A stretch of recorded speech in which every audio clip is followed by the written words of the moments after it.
माराहरा शरीफ बेलग्राम शरीफ के हुजूर ताहिर मियां किबला को मैंने सुना। हुजूर ताहिर मियां किबला तशरीफ ला रहे थे, सारे लोग मजमा उमड़ पड़ा आपको चूमने के लिए। कोई कुर्ता पकड़ रहा है, कोई तहबन शरीफ चूम रहा है, कोई जूता चूम रहा है, कोई हाथ चूम रहा है। हजरत स्टेज पर आए तो लोगों ने कहा हुजूर कुछ नसीहत फरमा दीजिए। हजरत ने फरमाया सुनो, ऐसे पीर पे कुर्बान हो जाओ जो हम कहने वाले। हजरत ने फरमाया सुन लो एक कौम के लोगों, मेरा हाथ चूमोगे तो मैं जन्नत की गारंटी नहीं ले सकता, मगर अगर तुम अपने माँ का हाथ चूमोगे, अपने माँ के कदम को चूमोगे तो ताहिर मियां कह रहा अल्लाह तुम्हें जन्नत अता करे। सुभान अल्लाह। मुझे मत चूमो, अपने माँ बाप को चूमो। हाँ अच्छा, चूमने पर याद आया, चूमने को लोग कुछ शिर्क कहते हैं। कुछ लोग हैं ना कहते हैं कि नहीं कहते हैं, उनको जानते हो कि नहीं जानते हो? जानते हो? बड़ी मनहूस कौम है, नाम कम लिया करो बरकत खत्म हो जाती है। हाँ, संजर गोंडवी साहब ने शेर कह दिया था कि पढ़ के कलमा उन्हीं का उन्हीं से चलना, और नजदियों से बड़ा बेहया कौन है, बेहया कौन है। और हमारे आला हजरत तो यूं फरमाते हैं कि और तुम पर मेरे आका की इनायत न सही, और तुम पर मेरे आका की इनायत न सही, नजदियों कलमा पढ़ाने का भी एहसान गया, एहसान गया। नजदियों कलमा पढ़ाने का भी एहसान गया, एहसान गया। ऐसी कौम चूमने को कहती है शिर्क है, मगर साबित करूं माँ बाप को चूमना, मज़ारों को चूमना, कब्र को चूमना, ये एक अलग टॉपिक है। मैंने पहले कह दिया मैं अपने मौजू से भटकता नहीं हूँ, मगर सुन लो बात आ गई चूमने की। अल्लाह के नबी की बारगाह में अच्छा कहे तुम परेशान हो रहे हो तो कहा अच्छा दस्तार हजरत तकरीर करे, आवाम सुन रही, सुनने के मूड। अच्छा अच्छा तो तकरीर लोग करवाते हैं ना, शरीफ पढ़वाते हैं ना। हाँ, मैं बिल्कुल बहुत थका भी हूँ। मैं कोशिश ये करता हूँ कुछ आप समझ जाएं, मेरा आना सफल हो जाए। हाँ इंशाअल्लाह ताला मैं भी रोशनी डाल देता हूँ। सरकार सल्लल्लाहु अलैहि वसल्लम ने फरमाया, एक सहाबी हाजिर हुए आका की बारगाह में, सुन लो चूमने की बात। आका अलैहिस्सलाम की बारगाह में आज हम चूम लेते हैं, मजार पे जाते हैं तो ये जालिम हमको क्या कहते हैं, कब्र पुजवा कहते कि नहीं कहते हैं? हाँ, लेकिन ऐसा है नहीं, कोई सुन्नी माज़अल्लाह कब्र नहीं पूछता है, वहाँ फैज के लिए जाता है। लेकिन इनका आलम यह है कि बात पढ़ने जा रही है, ध्यान में बात आ रही है, बात पढ़ने जा रही है, ये हमको ऐसा कहते हैं, मगर इनके घर की कोई और बात है। बता दूं इजाजत है इनको जवाब देने के लिए? एक किताब है इनकी, इनके बड़े मौलवी साहब ने लिखी है, इस किताब का नाम अरवाह सलासा है। उस किताब का नाम क्या है? अरवाह सलासा। उलमा के करीब बैठा करो ताकि ईमान की हिफाजत होती रहे, वरना कोई वहाबी सवाल करे कहोगे मौलाना साहब से जाकर जवाब रखने की हिम्मत रखो। अरवाह सलासा में इनके बड़े बड़े बुजुर्गों और मौलवियों का तस्करा है, उनकी हयात तैयबा बयान की इन लोगों ने। वहाँ अशरफ अली थानवी ने, सुनिए, मौलवी अशरफ अली थानवी ने मौलाना याकूब नानातवी का एक वाक़या लिखा कि नानौता में उस दौर में हैजे की बीमारी फैली थी, हैजा जिसे कोरोना आया था ना, लेकिन ये कोरोना आया था पता नहीं क्या क्या उसको लोगों ने कहा। उस जमाने में हैजे की बीमारी इस तरह फैली कि एक को रख कर आते दूसरा मर के तैयार रहता है, बड़ी भयानक। उसी में मौलाना याकूब साहब भी मर गए। जब वो दुनिया से चले गए, उनकी कब्र बना दी गई, मिट्टी डाल दी गई।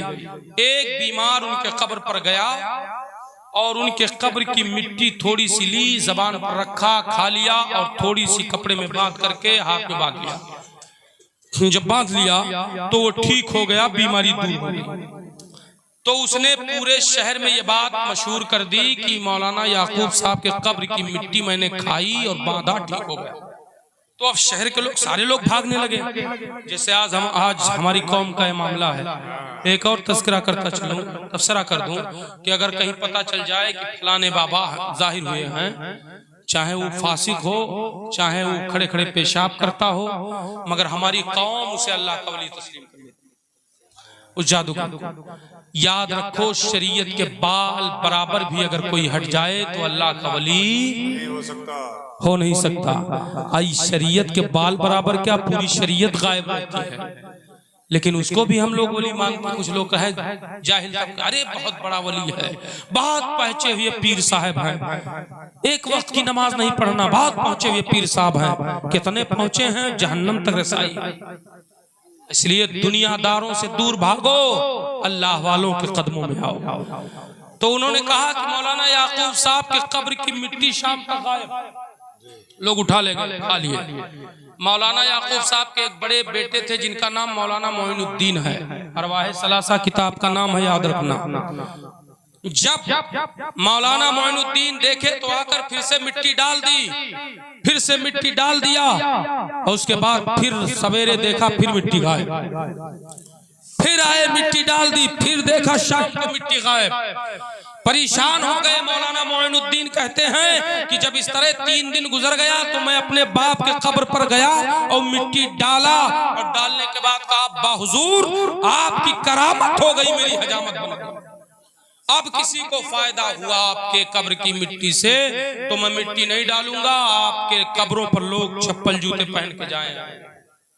तो कहते हैं उसी दिन से मिट्टी लाना लोग लाए, उसी दिन से फायदा नहीं हुआ, लोग मिट्टी लाना बंद कर दिए।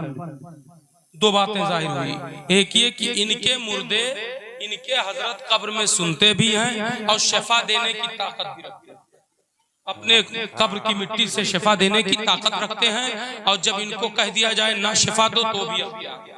और हमारे गौस की बात आए तो कहते हैं वहां क्यों जाते हो? अरे जालिम, गौसे आजम को जानता भी है वो कौन है, गौसे आजम को जानता भी है उनकी शान क्या है। गौसे आजम की शान का आलम अगर जानना है तो बरेली जा, चौखटे रजा पे बैठ, पूछ गौसे आजम की शान क्या है। तो बरेली का ताजदार यूं कहेगा कि मेरे गौस की शान का आलम तो ये है कि वाह क्या मर्तबा ऐ गौसे बाला तेरा, वाह क्या मर्तबा ऐ गौसे बाला तेरा, ऊंचे ऊंचों के सरों से कदम आला तेरा, आला तेरा। मौलाना याकूब साहब के कब्र की मिट्टी गायब। हमें ये क्या कहते हैं, माज़अल्लाह कब्र पुजवा। और जब कोई वहाबी कहे तो ये साबित तो नहीं कर पाएंगे कि मैं माज़अल्लाह हम लोग कब्र की पूजा करते हैं, मगर इनको कह दो अपने घर की खबर ले, हमें कब्र पुजवा तू कहता है, ऐसा तो नहीं है, मगर तू कब्र खाऊगा जरूर है, तूने कब्रों को खा लिया है। तेरी तारीख ये बताती है, तेरा मामला ये है, तेरा इतिहास ये है, तेरी तारीख ये है कि तुम लोगों ने कब्र। तो आज से इनको क्या कहोगे, कहीं अगर बात होगी तो कब्र कबुआ के नाम से आता है।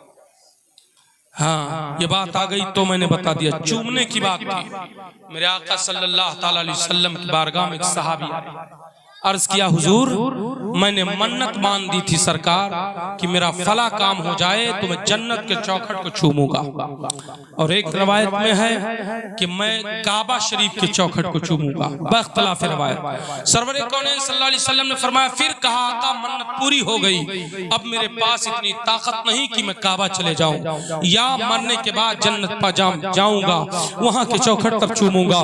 मेरे आका अलैहिस्सलाम मुझे क्या करूं मैं, मुझे आप रास्ता बताइए। आका ने फरमाया अच्छा ऐसी बात है? कहा हाँ या रसूल अल्लाह। कहा तो जा अपने घर जा, अपने बाप की पेशानी चूम, अपने माँ के कदम को चूम ले, तेरी मन्नत पूरी हो जाएगी। उन्होंने अर्ज किया या रसूल अल्लाह मेरे माँ बाप दुनिया में नहीं है।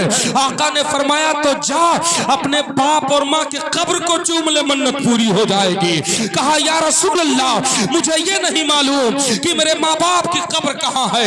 आका ने फरमाया तो जा दो लकीरें खींच ले, एक को बाप की कब्र तस्वर कर ले, एक माँ की कब्र तस्वर कर ले, और दोनों को चूम ले, तेरी मन्नत पूरी हो जाएगी। पता चला माँ बाप हयात में हो तो चूमो, माँ बाप कब्र में हो तो भी चूमो, अल्लाह ताला तुम्हें सवाब अता और आसान कर दूं, और आसान कर दूं। मेरे आका सल्लल्लाहु ताला अलैहि वसल्लम ने इरशाद फरमाया, सुनो जब ये हदीस मैंने पढ़ी और आपने भी सब सुनी होगी, तो इसमें कुछ ऐसे लोग भी होंगे कि माँ बाप का चेहरा देखने से हज मकबूल का सवाब मिलता है। तो मेरे माँ बाप तो दुनिया में अब नहीं है, अब मैं ये सवाब कैसे हासिल करूं, अब मैं कैसे सवाब को पालूं, अब मैं कैसे इससे माला माल हो जाऊं। ए अल्लाह मैं क्या करूं। तो मुसलमानों मायूस ना हो, रसूलुल्लाह की बारगाह ऐसी बारगाह है कि जहां से कोई खाली नहीं लौटा है, जहां से कोई दामन खाली नहीं लौटा है। जो मांगा है उससे सिवा पाया है। अल्लाह के नबी सल्लल्लाहु अलैहि वसल्लम